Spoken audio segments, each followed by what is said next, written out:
we'll get that changed. Today's November 27th, 2018. Would you please call roll? Commissioner Sharon? Here. Sharon? Sorry. John Hanson? Here. Jim Hinckley? Here. Jean Kirkup? Here. Steve LaSure? Here. Mary Mandola is not here, and Deborah Sixta. Here. We've got a quorum. Okay. Mr. Hinckley, will you lead us into the Pledge of Allegiance, please? You might want to do that. Oh. Bit of That's all right. I pledge allegiance to the flag of the United States of America and to the republic for which it stands, one nation, under God, indivisible, with liberty and justice for all. Thank you. Important part of the meeting. Okay, number one, we're going to call to the public. Is there anybody from the public that would like to address the commission this morning? I guess it's this afternoon now. Seeing none, I will close the public hearing. Number two, item number A, Airport and Economic Development presentation by Gary Kellogg. Thank you, sir.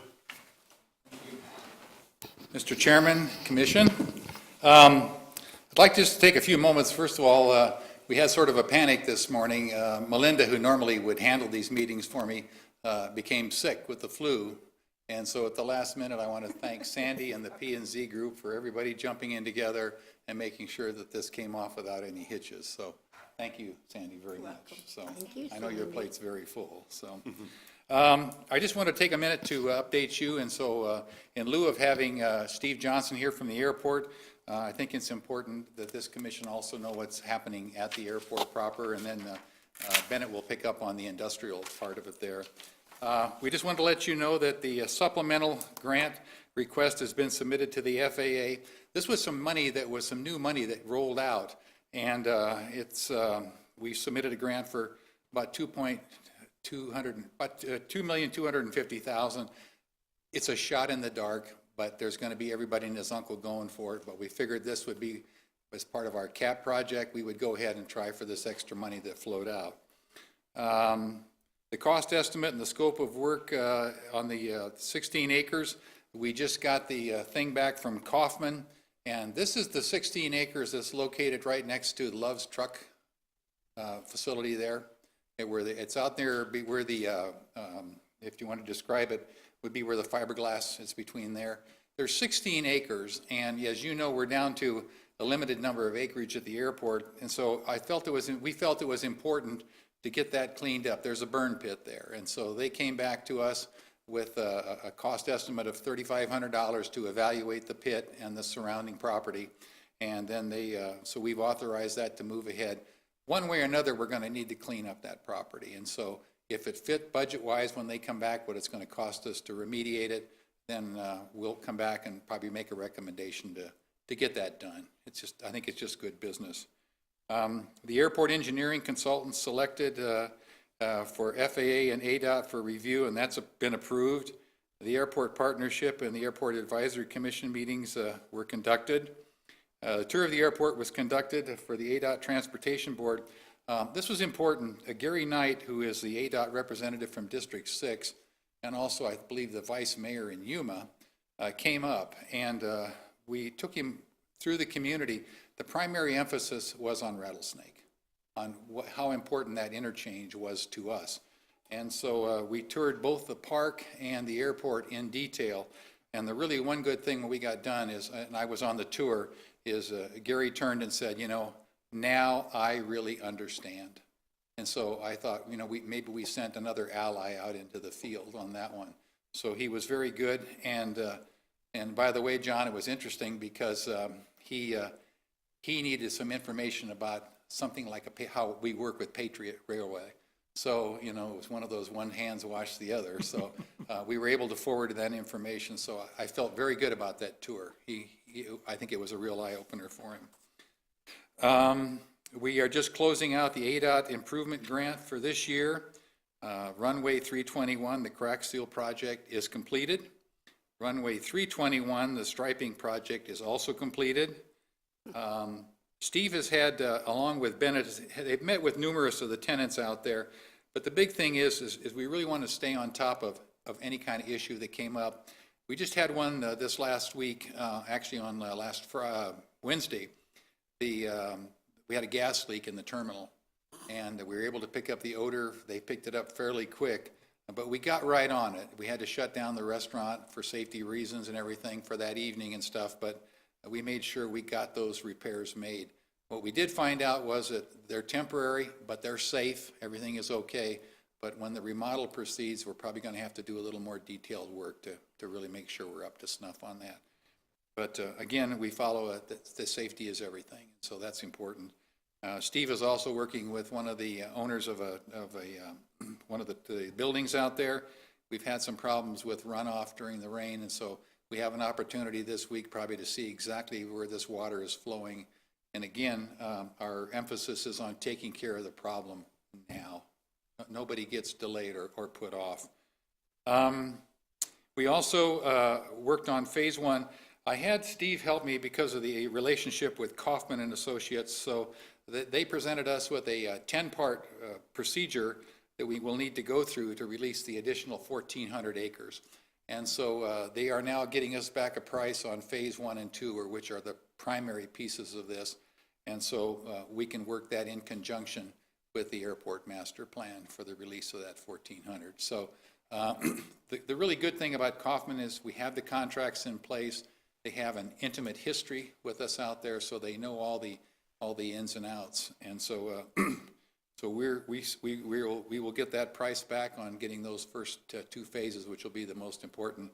I think I had reiterated at one time that one of the big things with the FAA is they said, you know, the first part was an easy one on the park because you had infrastructure in place. This phase, next phase of releasing this 1,400, we're going to have to show them a good plan and and really a lot of detail.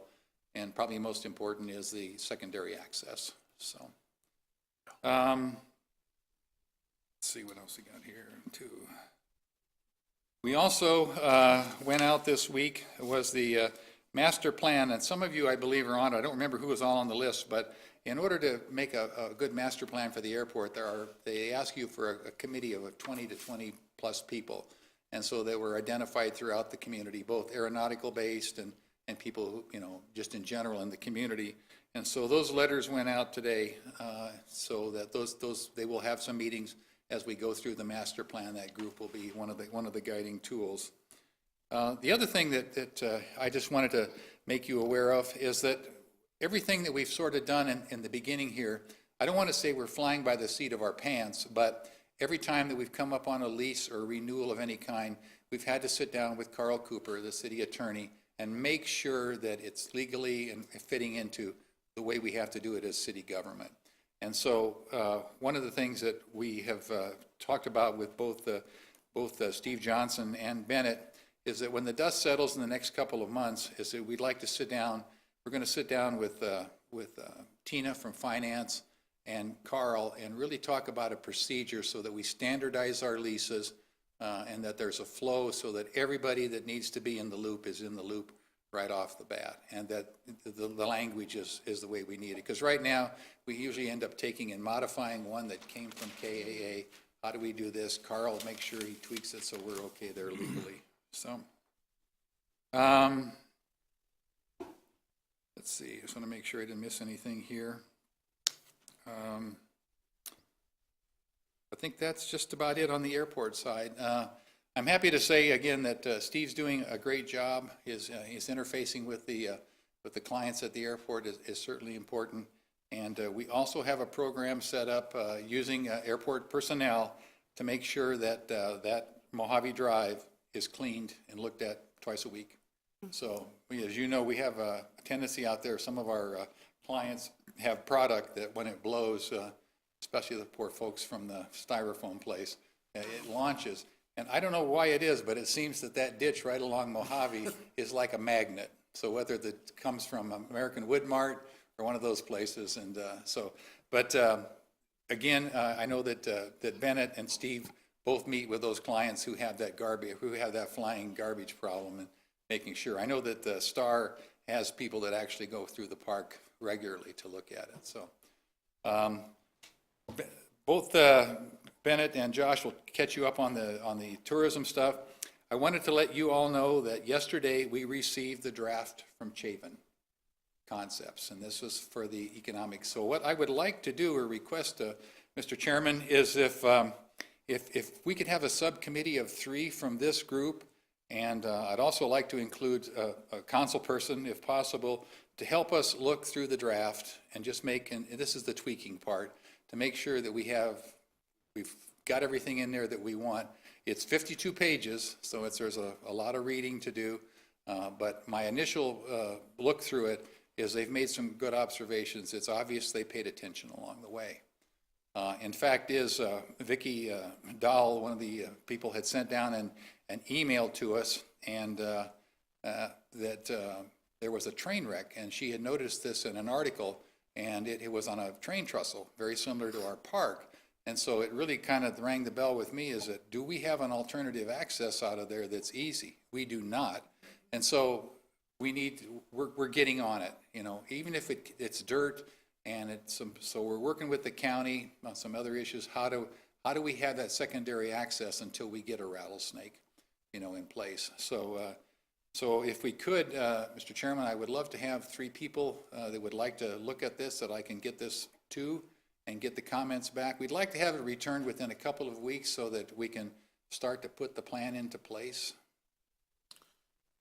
Okay, so what is the date that you're going to do this? Well, it's ready. It's now. I can actually send it out. So I would like them just to, whoever is on the committee or would like to do it, would read it over, make any comments, written comments, however you'd like to get them back to us, email-wise or whatever, so that we can then, go back with Chapin and say, okay, here's some of the fine-tuning and other things. So that's what they have asked for from us. Okay, so you just want to send us the draft and look it over and do it that way? Is that what you want? Do you want it all of you? Would you like to do a subcommittee of 3? I mean, it's your preference. I would like to have it. I think maybe a subcommittee would be Okay. appropriate. So if I set a deadline on it for you to have the response back, okay, we'll As send long it to as all it's of you. not tomorrow.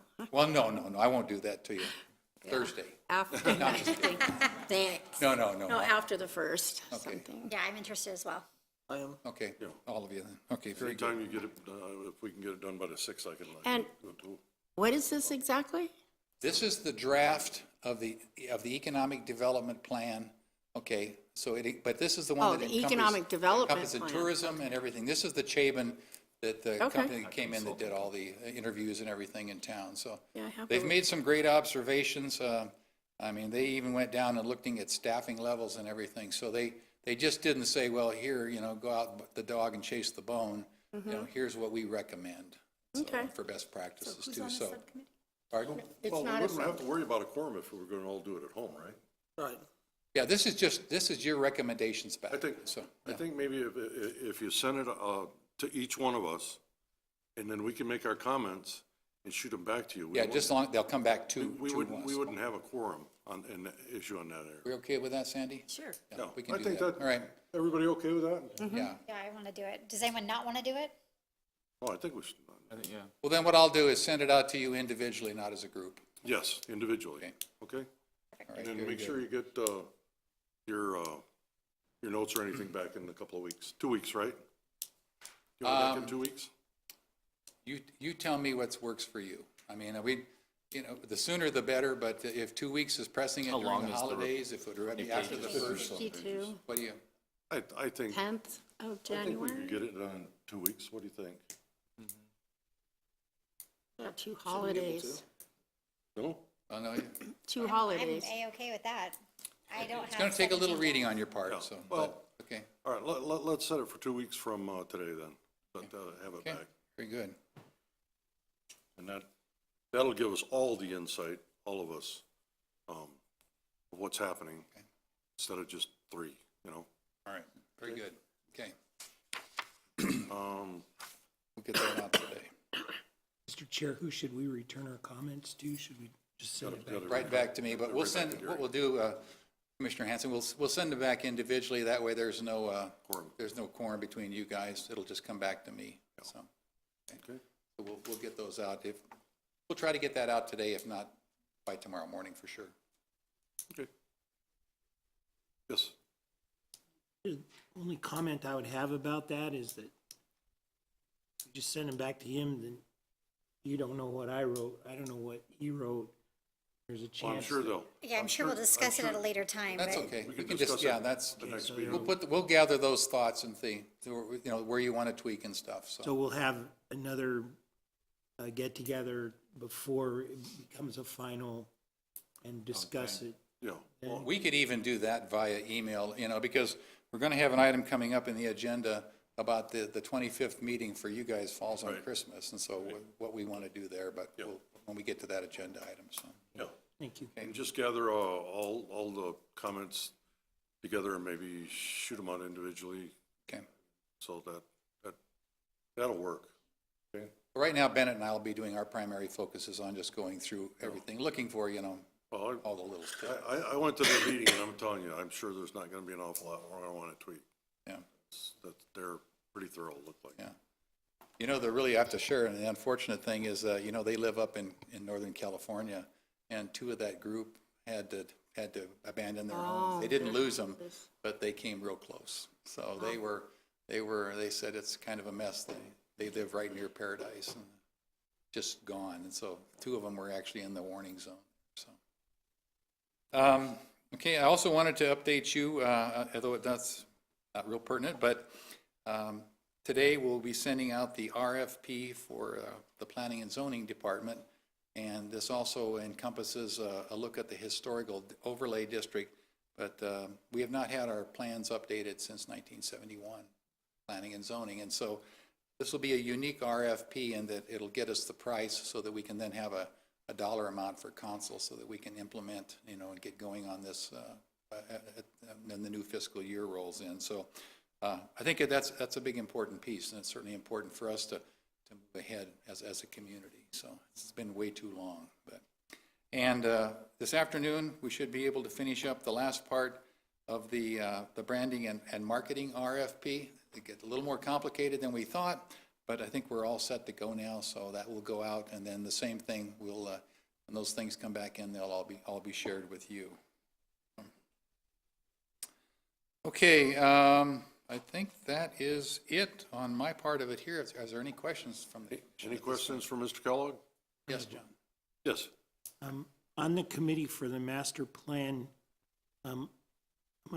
I got an invitation to that, which I'm Yes. willing to go to, but I just wanted to make sure, are we gonna have open meeting concerns with that? Was there anyone else on that? I'm sure they only selected a couple of us Okay, from the commission. all right. Yeah, that was spread out among the community. The FAA asked for a pretty broad brush on that, so. Any other questions? I have one. Yeah. On that 16 acres, did you say a burn pit? A burn pit. What they did is there was bladders left over from the B-17s, and so at some point early on, and I believe this is the way it goes, is the county folks drug them to this particular spot, and there was a hole there, and they threw them in, and then they were burning them. There's still a lot of those bladders left, in, not totally intact, but you sure know what they are. The other thing that's in that pit is an awful lot of windshield glass. For those of you who've never seen the windshield of a B-17, it's about that thick. It's quite amazing. But so, Or are we talking maybe some contamination there? you know, they don't think, the original estimate is they don't think that too much of that is, that migrated out of that area. And so what they're hoping is that it's confined to that pit. But if the price gets too big, I think the initial price that KA had several years ago was, you know, like $65,000 to $70,000. But that's a very important piece of property because it sits on that rail, you know, and so Yeah. if there's any expansion that's going to take place there or somebody else comes in, it's just key. If it gets to be too much, then we'll have to just go back and revisit it there. So, yeah. And also, just to bring you up to speed, they're going to start drilling now, if they haven't already, on the draw site. And there'll be 140 bores take place. They've all mapped it out and everything to determine exactly those pits and where they are and everything. So we had the opportunity at one of the meetings for the first time for the airport. We saw the original pictures of the smelters that were brought in there and the pits, but it's still hard to define where they are. So They've done some core samples now, and so they'll do 140, and then they'll proceed with, where we go on the next step. That's probably going to still be a legal, drawn-out affair, as far as the EPA is concerned. And the biggest fight, as you know, there is the amount of overlay. When it's all done, they want 2 inches, we'd like 4, and to have this done forever. And most of that stuff will have to be hauled to a landfill to get it out of there, because it's still down there cooking. Yeah. The Army Corps of Engineers is going to be taking care of that? I don't think it's the Army Corps, it's mainly EPA that we're dealing with now, and the FAA, but the Attorney General had the ruling on it. So the biggest problem now is everything is set as far as cleaning it up. It's the contention will be the amount of overlay. The engineers tell us that 4 is the way to go, and then we can rest in peace for a long time on that one. So. Okay, thank you, Mr. Kellogg. That helps there, and so. Next up, Industrial Park presentation by Mr. Bennett Bradley. Good afternoon. Good afternoon, Chairman and Commissioners. So I'd first like to start with a little bit of a land update out there at the industrial park. What I went and did is I compiled a list of all the properties that the city owns, and that list is about 19 properties out in that area. 7 of those parcels are less than 2 acres. We have about 4 of those properties are between 5 and 10 acres. 4 of those properties are between 10 and 20 acres. And 4 properties are larger than 20 acre size. The total acreages, when you add them all up, it's about 258.91 acres of land that we have. So currently we have 2 applications submitted to purchase over right around 20 acres of land out at the park. And we are currently working on 4 projects that are either looking at the Kingman Industrial Park or other areas close and right outside the city limits. These businesses, these 4 businesses, they're in the early stages of the site selection process, which means they're also looking at other communities in their process. Does anybody have any questions on land and that update? Yes, Deborah. How many have buildings on them? That's just vacant land. That's all just vacant? Wow. Are there any of them connected? Some of them are, so you could assemble some of them. I started to look at there, like 3 parcels could be put together. Maybe we can make it a little larger. Yeah. Some of them were landlocked between 2 other properties that are owned by private individuals. Okay. Okay. Any questions for Mr. Bennett? Okay, industrial park streets, I'd like to talk about that a little bit. Staff conducted some meetings with Public Works for the city and with the county regarding the general road maintenance out there. Some of the off-site, or not off-site, but the property or the land adjacent to the roads. So in those discussions, what we found out is there's a road on Bonanza between Shipping and Commerce. That looks like that road is up to county standards. But we have a few things we got to go through. Once that completed, we will be able to submit it, and they'll be able to take it before the Board of Supervisors, potentially getting that portion of that Bonanza Road into the county maintenance schedule. So we're making some headway on that. We've been really proactive in talking with them about roads and cleanup. I believe they were out there today doing some cleanup. I think one of the issues that John might have pointed out in one of our meetings was where Interstate turns there off of Mojave, there was some washout that was done. I think that was all taken care of today out there, where a truck could have potentially, a trailer could have went off onto that big culvert. So that's been remedied as well today. Any questions on streets or anything like that? The streets are still being maintained by the county, right? Yes. Okay. We'll do, we have agreements with the county if we have to get in there quickly for an event. We did some cleanup prior to the Air Fest because that storm came in right before that event, and so we cleaned the main road coming in so people could access. Yes, John? How do we get, is it possible to get you to help us to get the county to respond? Because you mentioned the corners, and so on Santa Fe, on Mojave Airport Drive, in some cases, where the trucks turn the corners, a lot of times the trucks drag their trailer across the apex of the corner, and there's no curbs or anything there, so it breaks the cement off.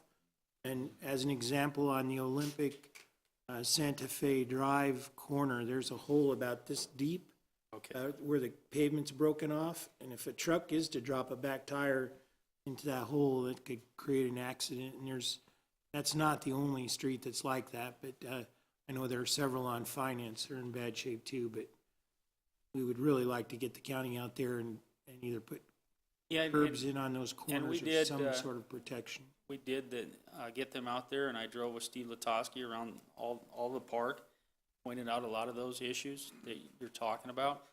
And they indicated that it would be in their maintenance schedule.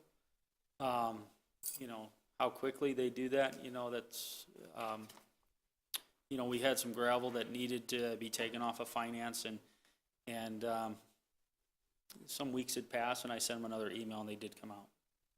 And that's when I sent that update out today.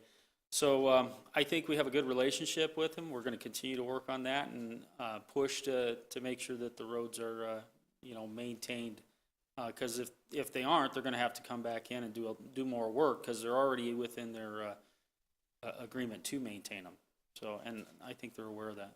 So now that was on, your main one was on Santa Fe and Olympic? Santa Fe and Olympic in that corner right there. It's right by Star R Foam and Jam Eagle, and both those outfits send trucks across that, and that's a dangerous corner.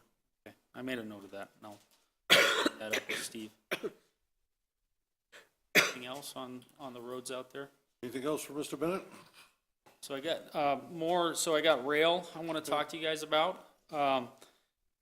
So in October, Patriot Rail finished up a capital improvement project. Cost roughly about $5,900. And what that consisted of was replacing 50 cross ties. Cross tie is the rail, basically the wooden part of the rail coming across. So they updated 50 of those.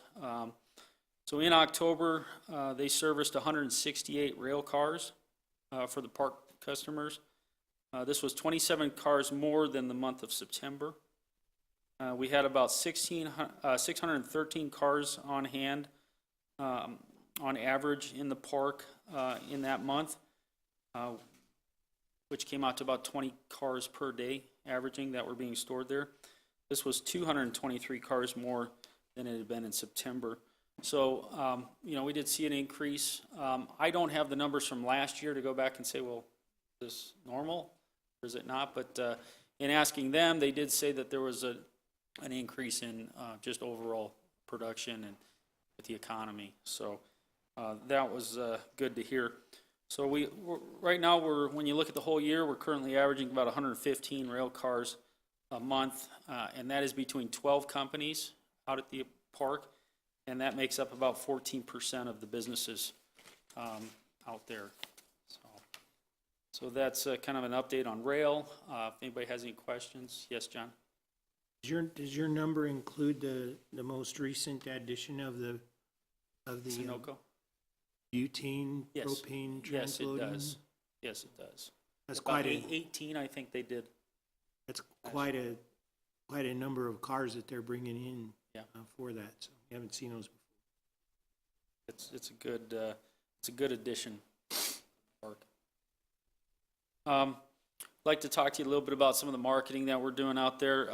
We just installed our first for sale sign, and we put that on a combination of two parcels, which added up to about 127 acres that are sitting adjacent to each other to get the most bang for our buck. And looking at the other 19 properties, I'm going to strategically place signs throughout the park.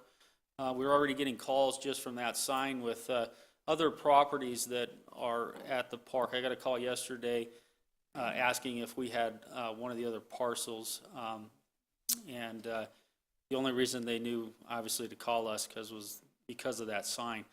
It wasn't our parcel, so I got him the right information, the contact to the property owner, but he was looking at doing another business, so I'll be following up with him if there's any help that we can do on the economic development side of things to help with any new businesses, whether they're on our property or whether they're buying another property or leasing a property. That's what we do.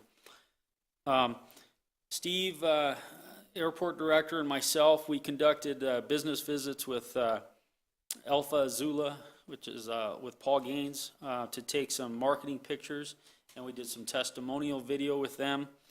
We're going to be using this type of stuff for our website. We also met with Kingman Airline Services to take pictures. Basically, we're looking to take action photos of people working on planes, doing aviation type business. And we have plans to reach out to pretty much everybody on the airport side. And then what we're also doing is we're reaching out to the industrial park users as we move down this road to create these testimonials and imagery of what's going on at the park. So I actually have 2 appointments for this week. One is going to be with Elysium Tire Recycling, and the other one is with Laren. So we'll get out there and we'll get some imagery and photos. Business retention and expansion activities in addition to those. Gary and I attended the 43rd Annual Alliance Bank Economic Outlook Conference in Flagstaff. What was cool about this is we were able to drive to that event with Unisource, Lynn Peterson, and Greg Martin. And we also went with JM Eagle plant manager, Jaime Ramirez. And so we're able to just, carry on conversations with how business is going, where we see, where Jaime sees the business. Is there anything we need to do to help him? And so it's that type of communication and activity that we're doing on a daily basis out there at the park. As indicated last time we had a meeting, we are going to add a directional sign at Interstate in Mojave for Lemanco, Acton Welding, Elysium Tire Recycling, Cascade Tissues, Karnak West, Interstate Group, and Laren. I meet on Thursday. The sign's been done. It's completed. I meet on Thursday to blue stake it with discount signs so we can, look to see where it is and do what we need to do on that. Any questions in regards to marketing, business retention, expansion activities out there at the airport? No, but the signs do look really nice. Thank I you. was out there yesterday. They did a good job on them. One of the other activities we did was attend a CAMA meeting recently, and from that, my walk away that they kind of tasked me with was to see if we can get some counting strips going in and out of the park. So one of the, going back to the whole thing with the another access point, we're trying to show, all the activity, everything we have going on. So I've got emails out to the city in trying to get some help to either use the city strips or the county strips, basically the quickest way to get some out there and get some current numbers. I did ask them if they had anything recent. They're looking to see what they do have for, recent, counting, and so they'll get back with me on that. They want to have these, I think by the end of January, is what they'd like to have those numbers back. Was that correct, John? So, I want to talk a little bit about some expansion activity that I've also been working on. I've been working with a company by the name of Scott Industries. Started working with them in 2013 when I was with the county. In doing that, I helped locate them to the industrial park back then to lease a building. Their intentions the whole time were to build a facility, and they wanted to build on hundreds of acres. And so obviously the park was not conducive to their needs, but we wanted to keep them local. We didn't want to lose them. And so we worked with them over the years. Well, they did find a site, and it's right outside of town at the Oatman and Shinnerump off-ramp right there by the Little Debbie's, a little bit past that area. And their facility, is hopefully scheduled to be completed in the next few months. So I'm going to be working with them on a ribbon cutting for that project, directly with the CEO and county staff and city staff to make sure everybody's there in support of that project. Also going to work with Bulk Industries to fill the space that Scott is then leaving. They've made a couple. They've been moved around a few times out at the park. They were where the old, what was Gelled Window and Door Company used to be. That was their original site that they went into in 2013. They're now at the Southwire, the old Southwire facility. Used to be Southwire. That's where they're going to be leaving from. And so, but most of the time when we have vacant space like that right now, we're even under, I think, 3% vacancy. It's really hard to find, space available. So it'll get filled right away. We're not going to have a problem filling that. And then we did offer an industrial park tour, and that offer is still open for those of you that aren't able to make it. I was able to go with Deborah Sixta a few weeks back, and also Commissioner Hardy, and so we did those tours, and I think that it went really well. There was some new things that they learned, and so maybe they can speak to that a little bit at this time, or if they had any questions, or anybody has any questions.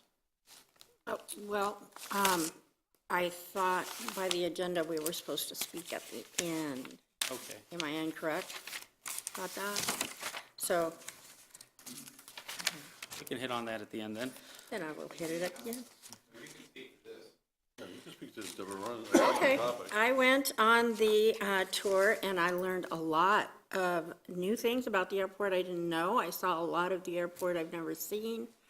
And I learned so much. It was a fantastic opportunity, and I grew through that because these guys took me everywhere out there, and then they showed me what was. I know what a Dross site looks like, and I know why it's there, and they didn't leave anything out. It was amazing. I was amazed that I was so amazed that there was so much going on out there. So thank you. You're welcome. Yeah. And if anybody, anytime, just give me a call, and we'll loop you around, and we even toured the airport side as well. And so, Yes. if you haven't been on that side, it's pretty interesting. A lot of cool things with the planes. I think that a lot of people don't realize that those planes are put back into service. They think they come there to die. Some do, but a lot don't. So just a lot of neat things out there. So I think that what impressed me the most was the opportunities out there for the city to generate income just by building some metal hangars, and there's all this land out there that's right on the runway. That is such a great opportunity for us, for the city, to just build something out there, and I'm sure they will come. They just need to have those buildings so they can taxi in. And that's something I never thought of before, but the opportunity is there, clearly. yeah, and one of the things that they do have, most of the hangars are leased out there, if not all of them. And one of the things we can do and is allowed when we sell these properties is to reinvest. It's got to be reinvested on the airport. Hangars can be something that can be reinvested Yeah, in, that would be great. creating additional revenues, for that need. So, the last thing I'd like to update you guys on is the economic development website. Yesterday, we had the Kingman, Arizona Economic Development website kickoff meeting to introduce the process of the project. So we have a target launch date from that, and per our discussions, we're targeting a March launch. We're basically in the consulting phase right now, and that consists of a layout and wireframe selection. The group that we're working with is called Granicus. They're the website developer who also did the city website recently. So we're going to stay with the same organization, so our back end and a lot of the processes are the same depending, whether a new guy comes in to manage it or I manage it.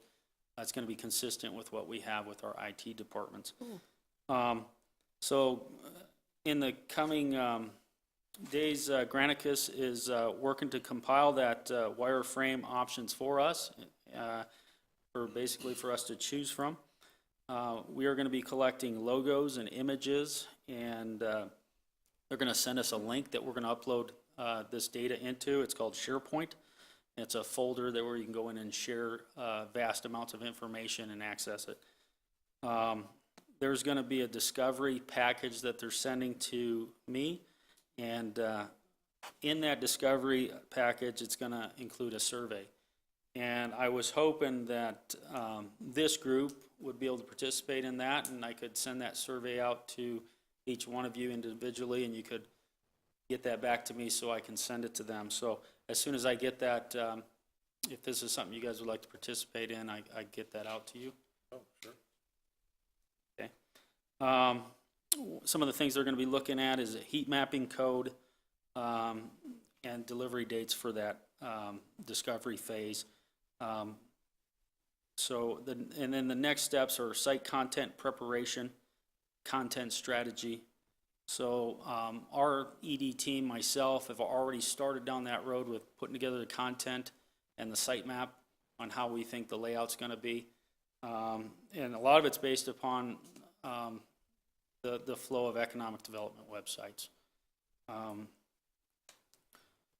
So that is my update on everything. Anybody have any questions on the website or anything else we went over? Is that what the survey's for, to ask our opinion on the direction of the Yeah, site? different things that we think need to be, included, talked about. Yeah, I don't know how the questions are going to come out yet, but once I get that, I'm kind of interested to see what type of questions they're going to ask on that as well. Cool. Okay, anything else for Mr. Bennett? Oh, one thing, did the Navy contact you yet for their touch and go they do every year? I haven't. I don't know if they contact Steve. I don't think. I think it's in February anyway. Okay, thank you. You're welcome. Thank you. Thank you. Appreciate it. Mr. Chairman, if I could just take a minute, one of the things that I wanted to say is that certainly you can see I'm grateful as all get out to have Bennett on the team with all that we are undertaking. I'm grateful for Steve and Josh and everybody, but one of the things is retention is so important. And just recently, we had a national firm buy out one of our firms at the air park, or at the industrial park. And they made a call to us. I fielded it first, and then I got Bennett involved. They wanted to make sure that in their process of taking this company, that they were doing everything right, the permits and all the stuff that was needed. And I'm happy to say, I think today we wrapped up the last little piece, and it was thanks to Bennett, his attention with the county and stuff on the permits. And so, what we have now is another ally out there that says, you know what, when you come to Kingman, this is how they take care of you. And so we kind of babysat them from day one because this was our first kind of retention kind of an issue. And so I want to certainly thank Bennett for that. But, again, it's that thing that when we get it, we don't sit on it. We make sure that it gets answered. And the other thing I wanted to share about the airport, and I meant to do it in my presentation, we had an inquiry from national TV, and they want to put on it's a unique stunt, and this is not by some just fly-by-night deal. So we're looking at that now with Steve and going through all the things that we need to go through, risk management, the whole 9 yards on this. But again, what was nice is we came recommended from 2 airports in California. And so they said, come to Kingman because it would involve aircraft. The old aircraft, the aircraft that's out there. And so I will say that Cassie jumped on it. They had some questions, and so we now have Cassie, this producer, and our people, they're all in the queue now to start addressing this as it goes on. This is the kind of thing that would bring positive attention to Kingman, because it's one of the national channels. So nice to know, and nice to know that we got the inquiry. So I just wanted to pass that on. It's great. Yeah, thank you. Okay, item number C, tourism presentation by Josh Noble. Good afternoon, Josh.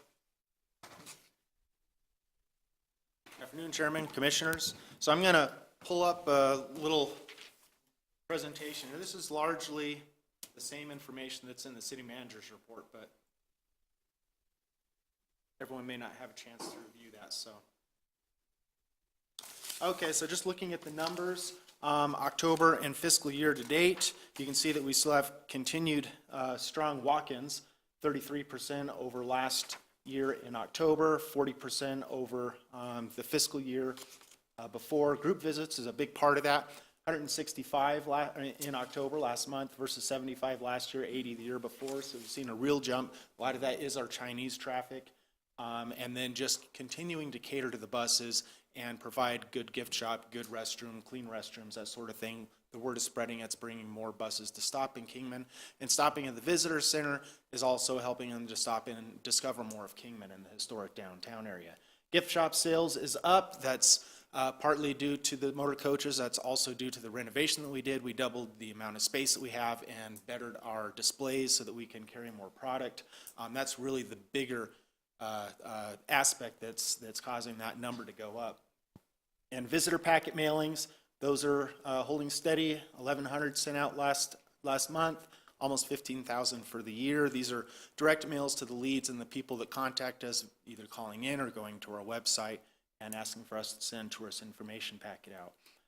Website visitation, you do see a little bit of a drop there. I have to explain, though, that we had a situation where we had some spam attack into our Google Analytics. Actually showed that we had over 500,000 visitations to our website.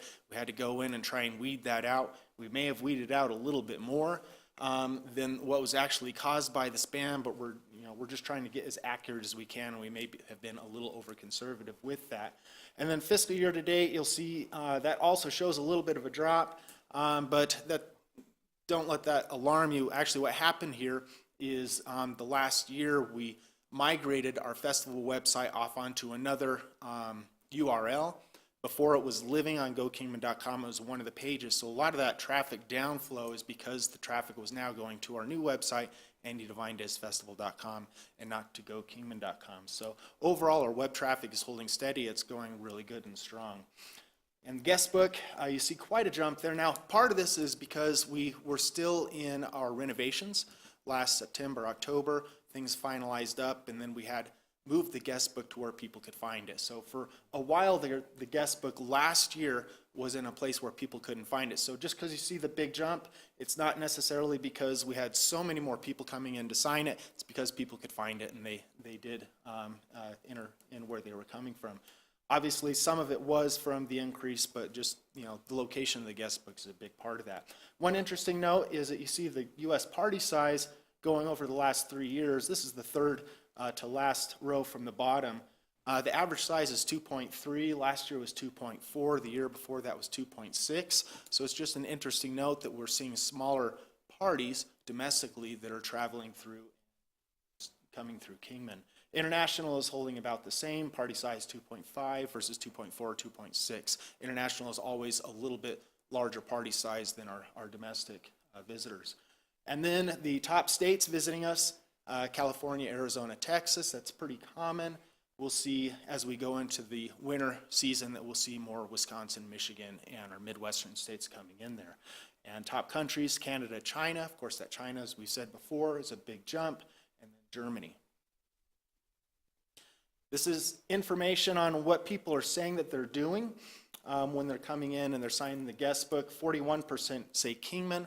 The reason that it's not available for years before is we didn't think it was important to include it because we thought we know they're coming to Kingman, but we actually wanted to know, is Kingman the reason or one of the purposes for your travel? And so we can see that 4 out of 10 people that are coming in and stopping the visitor center are marking yes, we're not just passing through, we are here to visit Kingman. And then the other numbers you can see, they're pretty much holding the same compared to years before. One other interesting note, though, is that you can see, obviously we're having a lot more people that are coming in the visitor center and signing the guest book. What's also interesting is we we track the number of people who don't give an answer, don't give a reason as to why they're visiting. And it used to be about 1 in 5 people wouldn't note what they were, what their purpose was. Now it's about 1 in 7 don't. So we're getting a better response rate from our visitors coming in. And one reason we think that is now at the top we have a translation in French and in Japanese and in Chinese, that they know, what it is. And so people that maybe before they were just signing and they know what a state and a country is, but the other stuff maybe they don't. And now that they can understand what we have in the guest book, we're getting much cleaner data. So some of the marketing projects that we're working on, this is a Google AdWords. This is through a company called Madden Media. This is one of the Arizona Office of Tourism marketing cooperatives. And for October, we actually launched this on September 11. I don't have the cumulative, I just put in last month's here.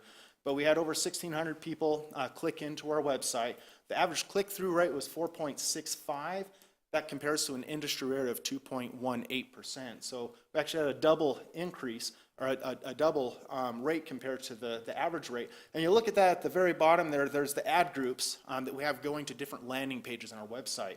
So Grand Canyon, 4.63, they're all going pretty well, but some of the ones that we're going to want to look at maybe having more of the impressions point to those pages are the Kingman attractions, because that's 6.4, and Kingman events, 13.53. So that's a pretty high click-through rate for people that are seeing that when they're searching Google and looking for Kingman. TripAdvisor.com, we just launched this in November. This is targeting visitors who are looking for accommodations or things to do in this area, but not specifically Kingman. So we're hoping to grab people in that are looking for, Laughlin or Williams or surrounding areas, and may consider Kingman because it's a Route 66 road trip or Grand Canyon road trip, and they can combine those things in. So those are some of the different creatives that we're using for that. 50,000 impressions per month. We're going to run this all the way through the end of the fiscal year.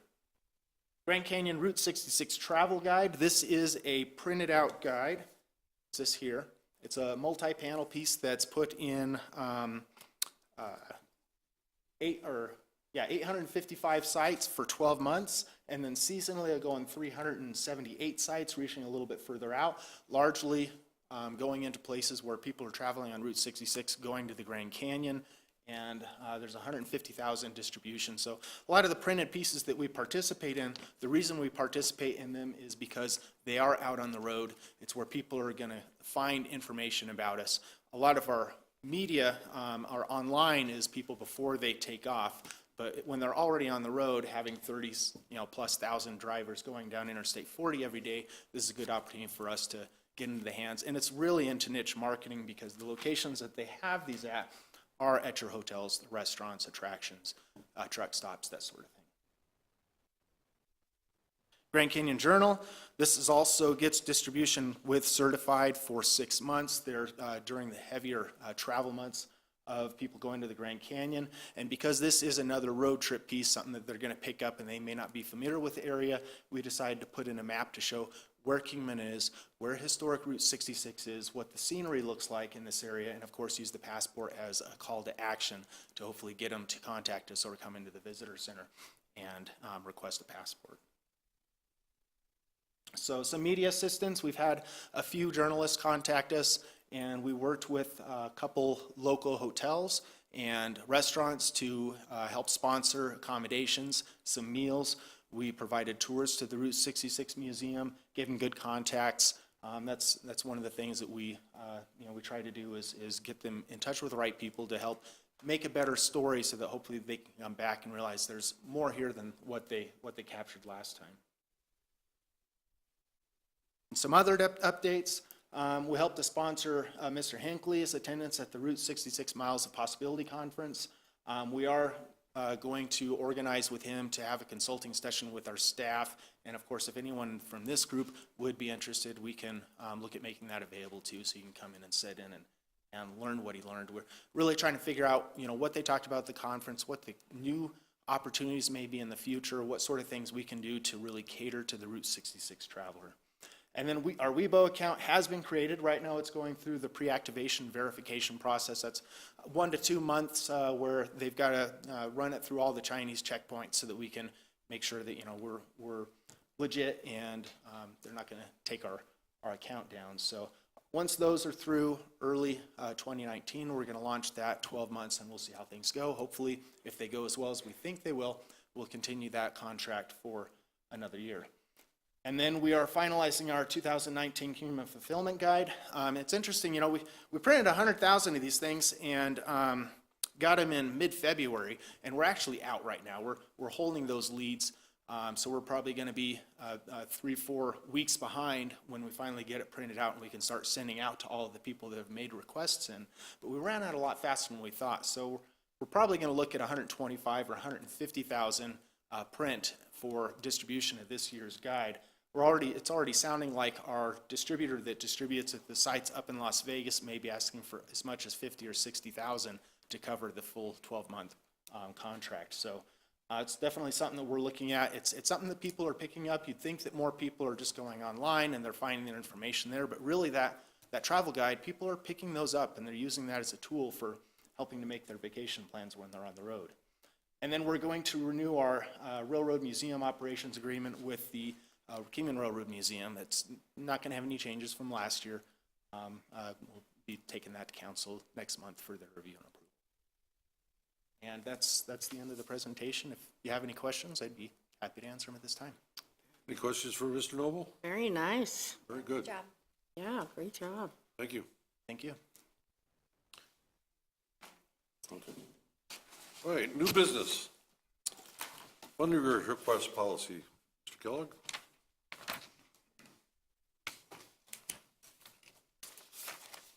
Okay, I think Commissioner Sexton, you were the one that asked about this one here. I have to be honest with you, we haven't had a chance to look, but what we would like to do on this one is to remodify or look at the forms so that when these people submit, they can make their request and then bring that request forward to you for consideration. It would be a better streamlining way. We have not had one since, the only one that we had, I believe, Josh, was for Andy Devine Days, and it was the orchestra, the Doc Holiday thing, that one. So if that would be all right, I would like to bring that back to the next meeting with you with that form in place. Sure. And so we can, that one. Gary, if I can add in, we had a couple members from the city went down to Prescott's last events committee, and they gave us the form that they use, and so we'll be looking at that and see if we can update ours to what other communities are doing that are being successful. Okay. Any other questions? Mr. Kellogg? I'll stay up here. Nope. Okay, B, electric storage at the airport industrial park. Discussion. I believe this is Mr. Hansen's request. Yes. Yes. You got the floor. Okay. What we've proposed, the signs at the industrial park are, they identify the presence of some of the companies, not all of them, but some of them. One of the things that we believe could be very helpful in advertising what's at the park, as well as for providing messaging to the people who work in the park, would be an electronic sign, something like maybe that which is on Andy Devine going up the hill towards El Travator, the electronic sign that changes changes images. The billboard? Pardon me? The billboard? Yes. Okay. And so I'm also participant of CAMA, and one of the things that we would really appreciate there as a community of people, and I think could potentially draw more business to the park, would be an advertisement of, perhaps safety information, security information, those kinds of things that we could script through a sign like that would give a kind of a running account of what's going on in the industrial park, so the people who work there every day would even be able to take advantage of that sign. Having something like that out there, I think, for people who Mr. Bratley may bring or may be interested in the park, I think there are companies that would potentially buy advertising on that sign, So it could even be an idea that would, there might be some revenue connected with it and some chance to pay back. So I've spoken with Mr. Kellogg about that, and CAMA, the Kingman and Mojave Manufacturing Association, has indicated an interest in, we're actually looking for an old electronic sign ourselves that we might be able to put up out there and help sponsor that sign, but we do believe that that would be beneficial to our membership, and I think it would be beneficial to the park as a whole, because for a person who goes onto the park, they, besides that sign that's there, unless they know where they're going and what's there, they have no idea what's there. And that park represents the largest concentration of industrial activity outside of Maricopa County in the state of Arizona. And just like what Commissioner Sixta said, if you haven't been there, you have no idea what's out there. And I worked out there for 15 years, and I still find new stuff out there, so. I got a question on a sign I like have a that. comment on that as well after you. I know that that's outside the city limits, but that would still constitute the city's signage ordinance, right? I'm not sure. It's something we would have to look I at. know there's something in the code that covers that kind of sign. I think because we're off if you're near a freeway, I know that ADOT really comes into play there That's for gonna be distraction. in. You have to actually shut those things off. I think there's a couple of challenges here. Number one, I think the cost, because that kind of a digital display is going to run a few dollars, and maybe CAMA would participate, hint, hint, so. I think the other challenge is how to incorporate it into that existing sign. I don't think we're in a financial position right now we could incorporate it. If we can incorporate it into that existing sign some way, that would be okay. We know at some future point, based on, the way the plastic's holding up and stuff, that we're going to have to do something with the big sign, but I think we were able to buy ourselves a few years with the new lighting and everything else like that.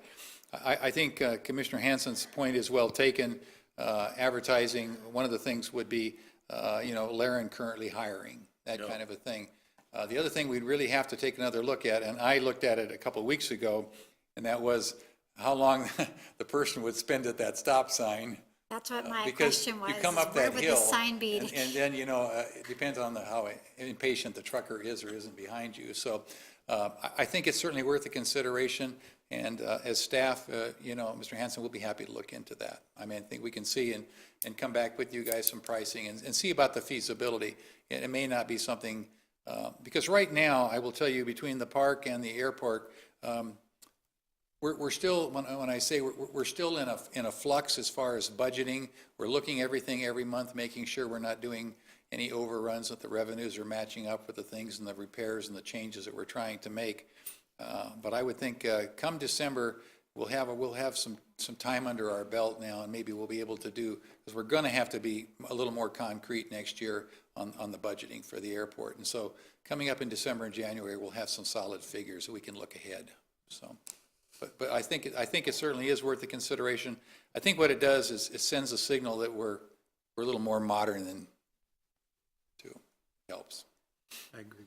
And again, I'm not opposed to the sign, but I almost wonder if something like a marquee style would be better, where people can actually put the information up, and people pulling into the park. I was there yesterday. You're not spending a lot of time on that road before you need to go one way or another to get to where you're going. And the signs that are up now are pretty clear cut on which direction these businesses are in. And I love those signs.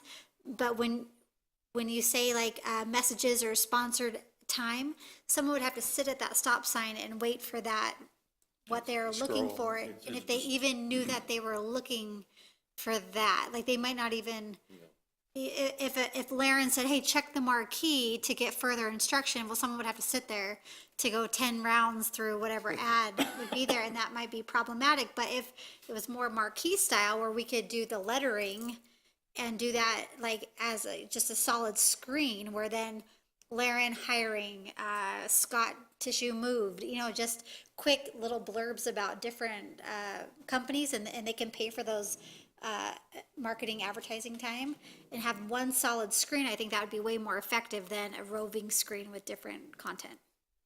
Sorry, that was a lot. I think your point's well taken. I think that, you know, if we get to something like this, that we would sit down with sign marketing people and say, what's effective? How quick does the mine take it in?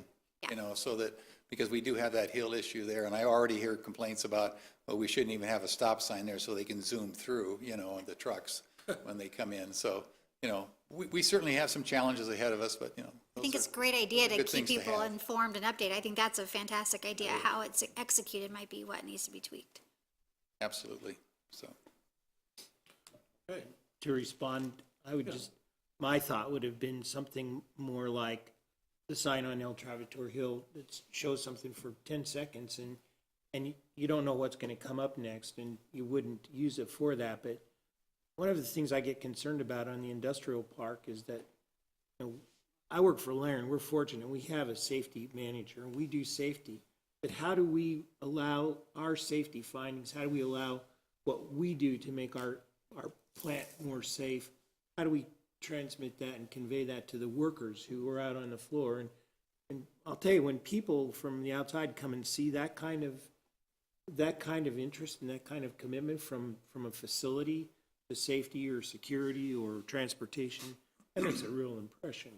So, Sure. so those are like 5-second snippets, and so you wouldn't even have to stop. You'd drive by and see it and then make So that it's kind not of- telling you of specific things of a company. It's giving you overall general information to bring up the morale of the park, really. and to Strengthen the community out there. Okay.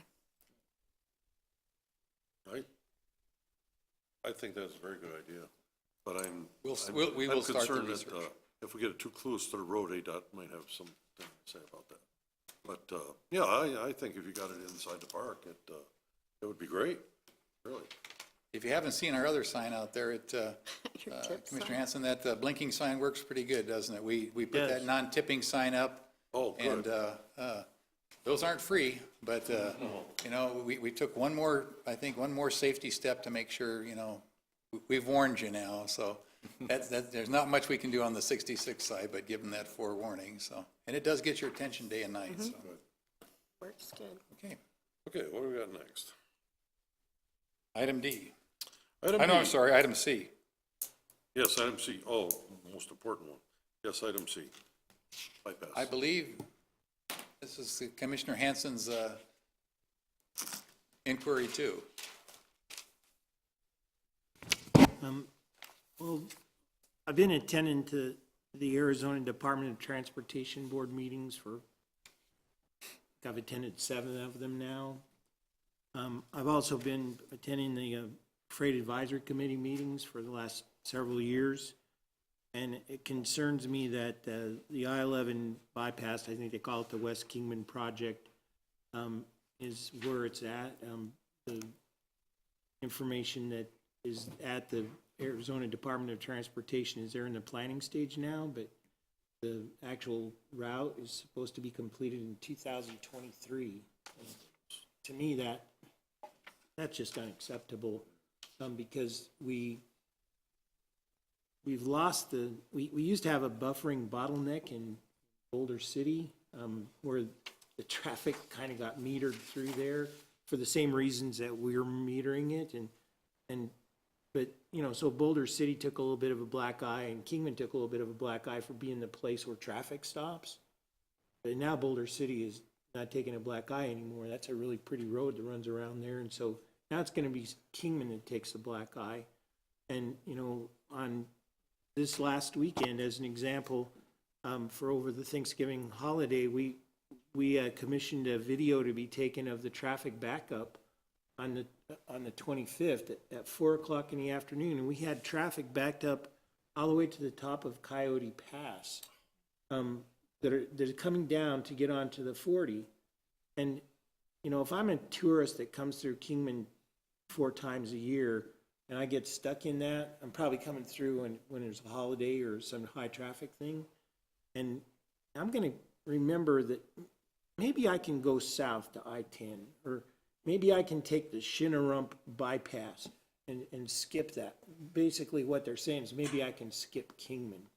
And my concern is that all the benefit that we could accrue from the I-11 coming through eventually, we could force that growth to happen somewhere else. And those development dollars, they might eventually be spent in Kingman because I-11 will come through here eventually, but how much revenue are we losing because of that? And so my concern is, got to the chase, is how do we encourage the Department of Transportation Arizona to get a little more realistic on the completion of this I-11 corridor, and particularly this problem that exists in Kingman. So we're working our behinds off trying to make that happen, but I don't know if there's anything we can do about that or not. But I think it's a very significant negative impact to our economic development. This is real. And the traffic has gotten worse since they redid the darn thing that was supposed to speed stuff up. It's worse than ever. I agree. I have a totally opposite opinion. I'm so sorry, and I mean it respectfully, but to me, a traveler stuck at the top of Coyote is eventually going to get hungry. And then maybe they're going to stay downtown and eat at one of our small restaurants. You know, downtown's looking to be gutted once I-11 is completed, and that's a lot of revenue that's going to be passed up and stay on the freeway. So for me, I see it as a former small business owner as that's potential dollars that could be spent in my store because people are so sick of sitting in the car. They want to stretch their legs. I do agree with you. The traffic is very frustrating. I take my dog out to a groomer in Golden Valley, and I cringe every time I have to come back, even at 9 o'clock on a Wednesday morning, not holiday. It's bottlenecked all the way up to the 35-mile-an-hour sign that flashes overhead. But at the same time, I have to hope that some of those small businesses were gaining a couple extra dollars with travelers that needed to maybe get out of their car and take a break. Though it is very frustrating. Obviously, I love downtown, and I'm hoping that somehow that those annoyed travelers are probably ready to take a break and maybe hang out at Locomotive Park and grab a sandwich. I think the point's well taken, and for me personally, when I looked at it, is that I thought, shame on Arizona. I mean, because Nevada, I thought for the longest time, how are they going to make that cut? How are they going to get through those mountains? And my God, they did it like, I swear it seemed like overnight, and they made it so beautiful. It looks like it belongs there and everything else. And then, because I think the other thing is I don't think that underpass here is any different than us getting out of the business park onto 66. We're going to dump a serious load there someday. And then what's going to happen? Now you really got to think about the alternatives of moving traffic, and then you're right. It just puts a bad taste in people's mouths. So I think one of the things that at least I would recommend is, the councilmen regularly attend these ADOT meetings. And I think the stronger support, whether that comes in any way, shape, or form from the business community, from certainly the industrial community, to just keep pushing the issue with the state. Because, it's their money, and, it just seems to me when we think of 2023, that's a ways off when Nevada's already solved that piece of the problem. And we're just a small part of that when you start looking down and where Route 11 will need to go, in Arizona. So I don't know, unless Councilman would like to have something on that. I think it's a tough one. We have to just keep the pressure on them, on ADOT. Oh, absolutely. Going to the ADOT Transportation Board meetings, and they'll actually hosting them in January. The whole Transportation Board for ADOT is going to be here in January. It's on I think the 15th. We're going to be giving them a full tour of the airport and the industrial park. We're going to be having a dinner with them and really making the full business case for partnering with Kingman towards our transportation infrastructure needs. Everybody knows what our needs are. So, you go to these Transportation Board meetings, and John and I just got back from one in Wickenburg.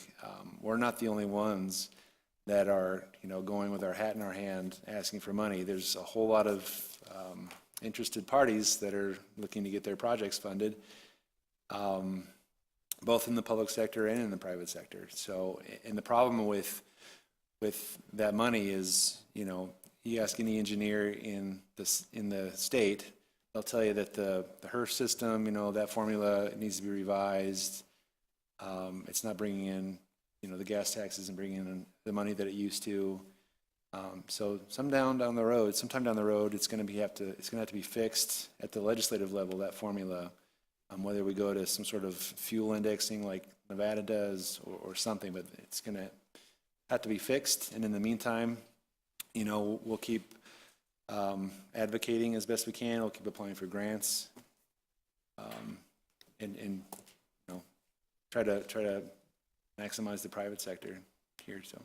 When you bring them to town in January, can you bring them in through Coyote Pass about 8 or 9 in the morning? You know, it's interesting you say that. We're working on trying to get some drone footage to show them, you know, kind of overhead and to show them really how back up it gets on like a Sunday. We're kind of the new Boulder City, you know, on a Sunday afternoon. And then I after think you, Commissioner Hanson has that footage. They went Okay. out and filmed Yeah, it. See? we commissioned a drone to fly this whole Thanksgiving holiday, and we didn't really show any significant backup until Sunday afternoon. Yes. But that was a very significant, and we intend also to try and do that same thing over the Christmas holiday, so we can see that, because the real backup, of course, happens on 93 coming into town. But that's not the one that concerns me the most from a safety standpoint. The one that concerns me the most from a safety standpoint is on the 40, where I've been backed up at Stockton Hill, where I'm slamming on my brakes for no reason, because trucks and traffic are stopped up there trying to get onto the 93. And, you know, that's people not expecting that at all. That's very and maybe we can take them to In-N-Out Burger after the Coyote Pass, and they can try to take a ride on Beverly. That would be also some super awesome Well, that was, experiences for those 8 It's another problematic area. I mean, it just all goes back to, you know, how do you fund infrastructure? That's what it really all comes down to. So. that was also one of my questions here, is that how do we get Arizona Department of Transportation to come and hold their meeting here? Well, we've been able to do that, but how could we, as thing that seems to me to work is the people who go there all the time. They begin to understand where the priorities are at in that meeting, because those are a group of business people, and they're not state bureaucrats. They're people who understand that, hey, this is how business is done. So I'm wondering if we can increase the volume of our voice, perhaps by having a representative of our committee attend that transportation board meeting. Is going to be held in Kingman, and perhaps the night before that meeting, generally the sponsoring city gets together and takes them to dinner and shows them around the town, does that sort of thing. But how might we be able to make Kingman's voice louder by participating in that event? So, Chairman Kirkham and Commissioners, if you would like to have a few of you or all of you, I can bring that issue up during our next council meeting to invite all of you to That'd be great. the January ADOT transportation events that we're going to be Fill up as doing. many chairs as we can, right? Yeah, I think Yeah. it'd be a good idea. I'll bring that. I'll commit to bringing that to the full council. I'd like you to do that. That'd be great. Yeah, fill those chairs. That's the voice. Anything else? You know what I find interesting, because I moved here in '73 when the consideration was for Interstate 40. And if I think back on it then, there was a gentleman by the name of Charlie McCarthy, who was Ford dealership, who sat on the ADOT board. And I think, if I remember right, Charlie was instrumental in getting the highway routed through here, because the original interstate was going to be south of Kingman. So we would have been much similar to Williams, and the bypass maybe even a little worse. And so, you know, it was much smaller then, and maybe they were more influenced by, you know, that he had that kind of influence. But I think maybe unless I'm wrong historically, I think that's what, you know, we got it through here, and it could have missed it all. So here we are again, you know, pleading that same kind of case. How do we make it better and the flow better and safer and everything? So. Mr. Chairman, Commissioners, if I may, just to let you all know, as we continue to be consistent, as we continue to educate on our infrastructure needs with ADOT, we continue to gain partners that, you know, are public and private. Last time in Wickenburg, when we were caught outside the meeting after we were done speaking with our public comments, and one of the major mines in Arizona, they caught us, and I think that they may be our newest partner. They may want to support us and provide a letter supporting Kingman's infrastructure needs for transportation, which, you know, the more public meetings we go to, the more partners we get, the stronger we get. Great. Agree. Anything else? Any questions? Okay, Thank you. thank you. Good discussion. Moving on is the lease agreement for the gift shop at the Powerhouse. Okay, two things I'd like to cover here. One of them would first be just to update you. The Powerhouse Group, 66, the Route 66 folks, came to us not too long ago and wanted to, they are on the lease is on a month-to-month. And so they wanted to firm up the lease and look at 5 years with maybe a couple of years extensions, a raise in the rent. They're considering making a sizable investment in their shop. They've had a design they've been working on now, and to really give it that more 50s flavor. So I can just tell you, I just wanted to update you. It's been with Carl, the Cooper, our city attorney. So we're just tweaking it now. So we're nothing final here. But under this item, we've been remiss, and that is that we had offered up and through the work of the council to bring you all in to do some evaluations at the Powerhouse and, to its highest and best use. And so what I would like to do is certainly extend that again now and how you would like to do that as a group or however we'd like to come in. Josh would certainly and myself would be there to help with the tour, answer any questions, but let you all look at all aspects of our Powerhouse arrangement. We're kicking around a number of ideas right now. With the expanded conference room area upstairs, we're seeing much more demand both publicly and from the tourism side. And so we're putting together some figures now to how that will work, how can we do that financially and things like that. So what I'd like to do is Mr. Chairman, is however you would like to set this up, we will work with you on whatever dates. The one thing we might want to see is that, on item E, because we fall on Christmas Day, whether we want to go dark in December, we can maybe combine this, or do we want to set up a fixed date to tour the Powerhouse? So I'm certainly open to discussion there. Well, I know December's very busy. It's a tough one. For everybody.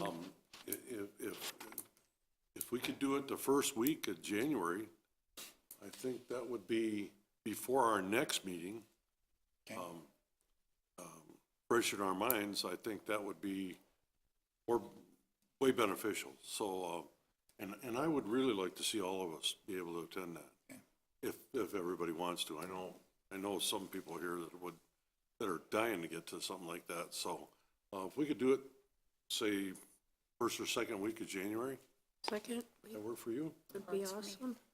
Second for Okay. me. Which, either week? Either week, I suppose. Second week. Now, what about timing?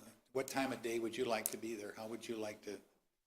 Once you give us that, we'll go ahead and get everything structured for you. I would say lunchtime, similar to this. So we'll do similar to this? Yeah, lunchtime would be. How about- It's like the Morning? worst time for me. Okay, morning. Is that a bad time? The earlier the better for me. What time does the Powerhouse open? 10 or 9? 8 o'clock. 8 would be awesome. I'm fine with 8. Because it shouldn't take very long, maybe an hour at the most to walk around the facility and yeah. I'd Work for probably everybody? look at an hour and a half at least. It's I run like 7 businesses and like as soon as the afternoon starts, my day gets crazy. So Work but around any time the commission desires. And Yeah. so I would think, whatever's best for let- Josh, let- how busy it is there. let Josh and I give you the detailed tour, kind of walk through all the little things, and then really, allow you the time to look yourself, and nose around, and then that'll give you time to go, and at some point, you'll come back and assemble those thoughts and ideas and recommendations for us. So, Yeah, one thing that I think might make it easier too is if we can send either you or Josh or even you questions we will have before even getting there. That way he can kind of develop the tour based on questions we're already going to have. Oh, that's a great idea. So he's prepared for Josh, it. could you send an email out to them individually then? And then you can respond, and then we'll make sure we'll have those in advance. Absolutely. Okay? Okay, so did we decide on a time? Is If- Morning. 8 o'clock good 9? for everybody? Good for me. It's good for me. No, not, It's not that I'm a sleeper, I just have this regimen in the morning, and that's like, okay, just so I have some advance notice. the usually museum teach. opens at 9. The museum opens at 9 itself upstairs. So you want to I can do whatever time, I just have to know ahead of time. We're certainly open whatever you as commissioners would like. I'll make it work. 8 o'clock, so be it? Yep, so be it. All right. Well, by the time you get done, then the museum part will be open too, and we can, you can play it by ear, so. Okay. And you just let us know what date. Okay, yeah, we'll nail it down and look at the dates and stuff. Friday morning. And we appreciate the questions that we can answer in advance, and so we'll have everything there for you, so you can do it. Okay. So back to this lease agreement for Association Gift Shop at Powerhouse, that's really just you're letting us know item, and we'll see it firsthand in January. Right. Okay. Now we're just going through and just fine tuning it. It's, a lot of the old leases and stuff, it's been interesting in working with Carl is trying to get them updated and putting in the language that's expected now. And so Sure. It was a very short one-page lease, and now it's 17 pages. yeah, something like that, just because of the legal nuances that have to go in there, so. Okay, Okay. Cancellation of the December 25th meeting, I guess that's pretty obvious. well, whatever your privileges, I mean, we can We're go not gonna dark. meet on Christmas. I would like to see all of you on Christmas morning. Yes. Yeah. Please Be bring here at gifts. 12. Well, Yeah, so as soon as you get the kids done, we'll take care of it. So we expect you to. Whatever your wishes, we certainly will, we can always keep you updated via email if anything really big pops, and then in January, we would just resume. It's not unusual for commissions to go dark that fall this close to a holiday, but that's really up to you all. just about every commission I've been on, if it's around Christmas, it's okay with me if it's okay with everybody else. Yes. Yeah. All right, Okay. and we'll So make be it it. as stated, okay. Okay, what else we got here? That's, okay. Announcements by commission members. We'll start with Mr. Hinckley. Don't really have much. I would like to, last month, we talked about the Route 66 Walk of Fame. Yeah, if you would, you had unfortunately, we've had some illnesses upstairs, and so Mr. Hinckley's information didn't show up until today, and so she came to me, Sid, and said, oh, I'm so sorry. So I asked Mr. Hinckley if he would just go ahead and update us on what he would have liked to have said in the roundtable. So it's not an agenda item. It would, there's no discussion or anything. So. I think when we do this Powerhouse walkthrough, we should talk about the Walk of Fame. Jim, could you speak a little closer to that? Thank you. You bet. We've got a little bit of a Yeah, I voice know. thing going here Both of this us. morning, but the Walk of Fame is something that was addressed last month, and I think we should take that up and revisit it again. I think we should find another avenue rather than try to bring it back to life at this point. I feel that if we poured money into it at this point, it would, the return on investment just wouldn't be there. Is this something physical, like Yeah, the Walk of Fame that was started 4.5 years ago downtown. like we would put stars in the concrete, like that kind of It was Walk done of with, Fame? it was or done with 66 bricks. sign? 66. So is this any tie-in to Signpost Forest that was launched, Josh, yeah? It's the proposal for, that's the proposal for now, is to move it to the Powerhouse. You know, it's been interesting. I actually had a gentleman call me, and because we're doing all that rework down there on the 66, and boy, did I get reamed a new one about his father's brick. You know, I mean, people, they cherish those bricks as if that's their father's or mother's soul. And so Josh and I were able to work around and satisfy the situation, but he had a specific spot in front of a specific store within feet of where his father's memory should be, that brick. So it became a little more challenging, but I guess, Josh, would you like to speak to this as far as what our plans were? We certainly, it's still in the looking stages, Jim, if that's. Why don't we look at that when we go to the Powerhouse? Okay, Yeah. we will be happy to include that in the tour. Yes. Okay. Maybe add it as an agenda item for the next meeting. I'm sorry, And maybe add it as an agenda item for the next meeting. okay, No, for a January meeting. It's a good will do.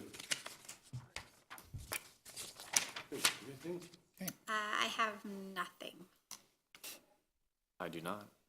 I had three things. Chabin, my report on that, but we're going to get more information and do that. And then number 2 was my tour, which we already talked about that. And the third one was as liaison for CAMA. We've already pretty much talked about that as well. So, nothing. Okay. John? John, you got anything? I don't think I have anything more to add, thanks. What I want to add is, everybody might have a Merry Christmas, and Oh, thank you. this was one of the best meetings I've ever corralled, and I appreciate everyone that's here. I think we got a commission that's going to have plenty of action. Yes. Call for a motion to adjourn? Second that emotion. Okay. I'll make the motion, and we got a second. All in favor? Aye. Thank you for your time. Thank you all. Merry Christmas.